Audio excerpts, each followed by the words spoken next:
Nagpapatuloy ang paglilitis katarungan para sa bayan. Sa puntong ito ay kasama rin po namin si Xiao Chua, isang batang-batang historian at suki na namin dito sa aming programa. Welcome back, Xiao. Magandang hapon po sa ating lahat. Kakausapin natin si Professor Xiao para sa implications pa rin sa ating history maya-maya lamang. Pero dahil, Cathy, nabanggit ni Congressman Erin kanina sa question ni Mama May, yung burden ng prosecution, gusto ko itanong kay Attorney Jen. Attorney Jen, can you please explain kung gaano kahirap maging prosecution versus maging depensa? Or siguro, ano bang mas mahirap?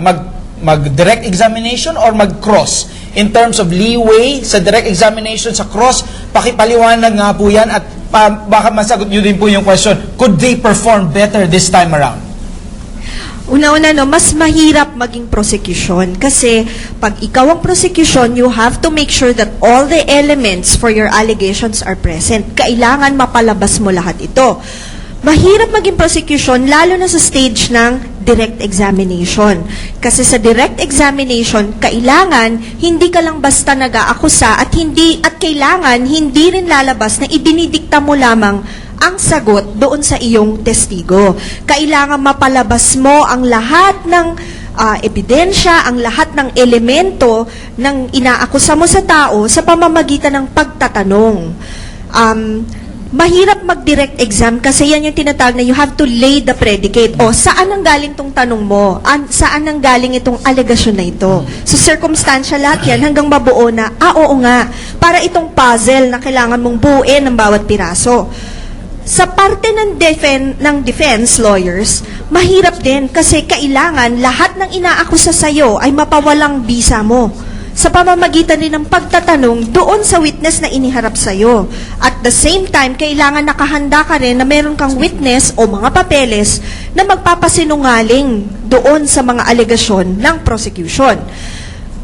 Ang tanong naman, kung ang prosecution ba ay if they could do better this time, sabi nga ni Ms. May, dapat they should get better this time dahil ito yung pagkakataon na sila naman ang sisira doon sa depensa ng defense counsels. Sila naman ngayon ang magko-cross-examine. So, tandaan natin na simula sa Lunes, magpapakita na ng mga witnesses nila at mga dokumento nila ang depensa para mapawalang bisa naman nila lahat ng alegasyon sa kanila. Anong mahirap dito? Ang mahirap dito ay ang cross-examination ng prosecution kasi kailangan mapalabas nila na totoo yung kanilang mga ina-allege laban dito sa ating respondent. Thank you, Ma'am Jen. Attorney JJ, meron lang akong follow-up kasi nga yung main topic natin of discussion is Article 7.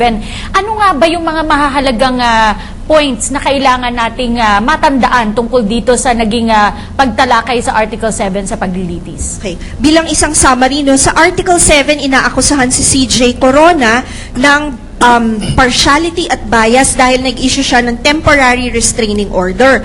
Ano yung mga critical na issue dito? Ang mga critical na issue dito ay yung sinasabi nga na bakit nagpa-press conference ang spokesperson ng Supreme Court at sinasabing effective immediately ang TRO. Ang sinasabi naman ng prosecution, hindi po yan dapat effective immediately dahil lumabas nga daw doon sa interview na nakuhaan ng video na sinabi mismo ng spokesperson ng Supreme Court daw na effective immediately ito habang dinadraft pa ang resolusyon. Importante yan because ang TRO, dapat inaanunsyo mo yan o ipinaalam mo sa lahat ng tao, may hawak ka na, may nakasulat na, pirmado na ng lahat ng mahistrado. Pangalawa, ang TRO ay hindi basta-basta na-i-issue sapagkat ito ay may mga kondisyon na kailangang makomply ng taong ini-issuehan nito.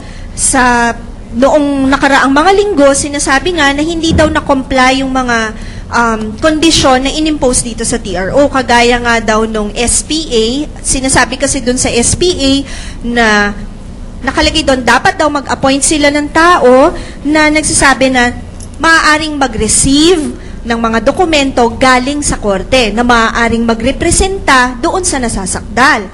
Pero ang nakalagay doon sa SPA, to produce summons and receive documentary evidence. Tandaan natin, ang summons ay nanggagaling lamang sa korte. Ito, ang summons ay tinatawag na order at inuutusan ng isang tao na humarap sa korte. So, nagkaroon ng teknikalidad na naman doon. typo error lang ba ito? Mapapalagpas ba ito? Substantial compliance ba ito? Kung kaya in-issue pa na ng TRO. Naging critical na issue din naman yung sinasabi ng dissenting opinion ni Justice Sereno at sinasabi rito na meron daw irregularity sa pagboto para i-allow ang TRO. Doon tumestigo si Secretary Laila De Lima kung ating matatandaan.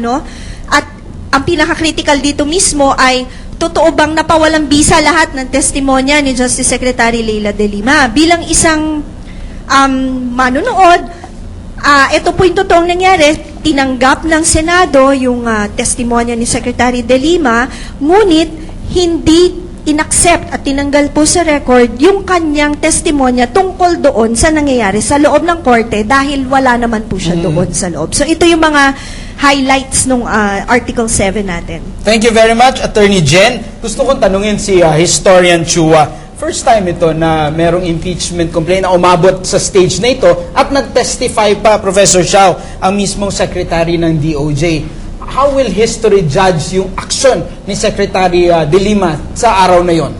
Well, siguro para sa akin at para sa marami, nararapat lamang na tumistigo siya doon sapagkat siya yung concerned, siya yung pinigil yung kanyang ito'y tungkol sa pagpigil sa kanyang desisyon na i-hold yung departure ng dating Pangulong Arroyo, So kinakailangan lang na naroon siya. Well, historically, lahat naman lagi namang ang mga secretary sa ang mga government officials, sila naman ay naiimbitahan talaga kahit sa impeachment to ng Pangulong Estrada, naiimbitahan naman. Hindi ako nagkakamali si former Secretary Yasa yata, ay tumistigo noon sa era of impeachment. So, meron din naman mga presidents noon sa ating dating impeachment trial na may mga ganitong nangyari. So, hindi naman din ito bago. At kinakailangan yung sagot niya sapagkat concerned party siya dito. At parang itong Article 7 para sa akin, meron tong implication, meron din tong underlying na ang sinasabi dito, mayroong pagkiling si Chief Justice Corona sa dating Pangulong Arroyo. Ito, siguro aminin na natin ito, na mahalaga sa Pangulong Noynoy Aquino itong impeachment na ito, at kung ma-convict si Chief Justice Corona, mahalaga ito. Bakit? Kasi merong ipinangako si Pangulong Noynoy. Ang number 1 na pangako niya ay hahabulin niya ang Pangulong Arroyo. At yun na nga, may perceived na sinasabi na special relationship si Chief Justice Corona with President Arroyo. Bakit? Kasi naging staff po ng Pangulong Arroyo si Chief Justice Corona noon, bago siya ma-appoint na Chief Justice, nung mga bandang 2002-2003. So, meron silang kasaysayan. Ngayon, kung hindi po mapapatalsik si Chief Justice Corona, obvious po, na baka bumagsak yung numero 1 pangako ng Pangulong Noynoy na habulin si Gloria. Ngayon, anong implication nito? Kapag na-stamp out ang napakaraming corrupt sa gobyerno sa panahong ito, pero hindi na-prosecute ang Pangulong Arroyo na kanyang pinangako, parang wala rin po yung pinangako niya. Parang babagsak po. Doon siya i-measure. Kaya mahalaga po sa kanya itong kasong ito ng impeachment. Maganda yung nabanggit ni Xiao, gusto ko lang tanungin si Miss Didi. Sa tingin niyo po ba, do you agree with what Xiao said, na ito pong impeachment trial ng Chief Justice, ito po yung sumisimbolo sa kampanya ng administrasyon laban sa korupsyon at mahalaga po ang magiging effect nito o magiging kalalabasan nito sa ating future ng ating bansa? Yes, I tend to agree, because he has also said before na ito ang balakid sa kanyang kampanya sa matuwid na daan, ganon. Because every time, pagka meron siyang like the Truth Commission, yung ganon, meron agad na Supreme Court which might decide in another favor, in another, So I think it's really important for the President to see to it that the unfit Chief Justice is impeached. Yun lang naman it's not a personal vendetta or what. Kasi ang niya is yung unang-una sa akin po, unang-una alam naman natin he was appointed ng hating gabi. Okay, yung midnight appointee sinasabi nila. Na wala na sa lugar, wala na sa tiempo na pwedeng mag-appoint.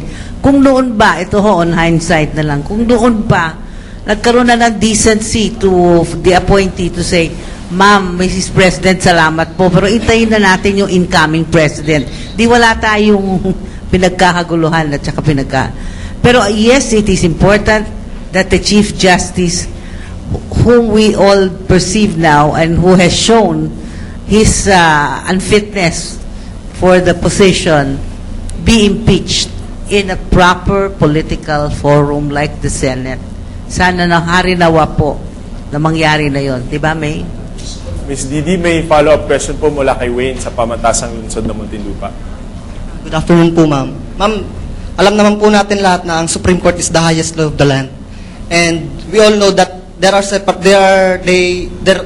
separation of powers between the three branches of the government in the Constitution. But in reality, I think, and I do believe in my own opinion, that there is no separation between them because, ma'am, in the judiciary, it is the President who appointed the Supreme Court Chief Justice. Therefore, the Supreme Court Chief Justice may pwede po siyang maging sunod-sunuran dito po sa mga agenda po ng Presidente. Ang tanong ko po, ma'am, ganito po.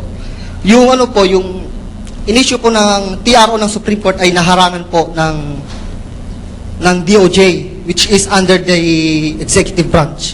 Ma'am, meron po bang violation po na ginawa ang executive branch sa judiciary?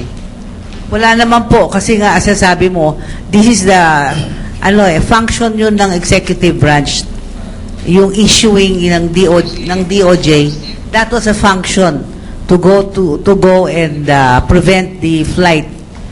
Kasi ho, totoo yun na yung Chief Justice, yung mga magistrado, appointed ng Presidente.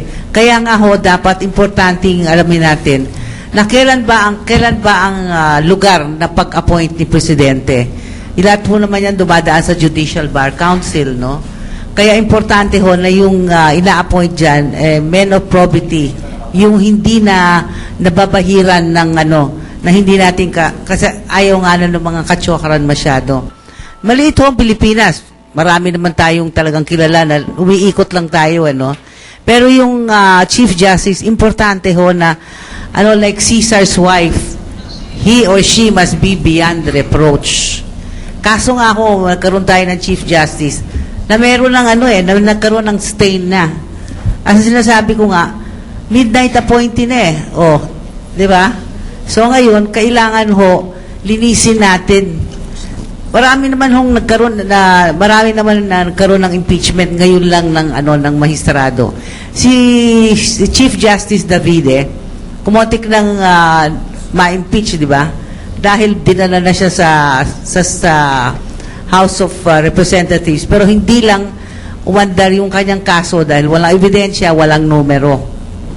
So talagang separate nga yan, di ba, Jen? Separate ang tatlong branches, pero may symbiotic relationship din po yan Maraming salamat, ma'am.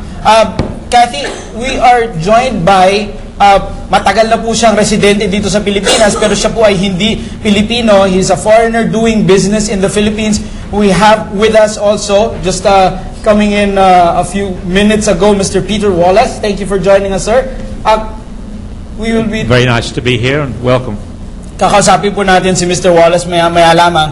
At bago lang, wag po natin lubayan itong question ni Mr. Win, Kathy? Oo, mahalaga ito kasi gusto natin malaman din yung legal perspective. That's right. Yung legal explanation tungkol dito sa ginawang pagsuway ni Secretary De Lima sa TRO na inisyo ng Korte Suprema. Attorney JJ, may naging paglabag ba dito sa naging pagsuway ni Secretary De Lima? Ito nga yung pinaka-controversial na issue, Kasi highly contested itong pag-issue ng TRO. Unang-una, hindi natin masabi kung may sumuway ba talaga o kung merong may mali, Kasi tayo bilang manonood, bilang sambayan ng Pilipino, ang alam natin may issue na TRO dahil nga nagpa-press conference na ang Supreme Court. Lately lang natin nalaman na during the press conference pala ay wala pa mismo yung papel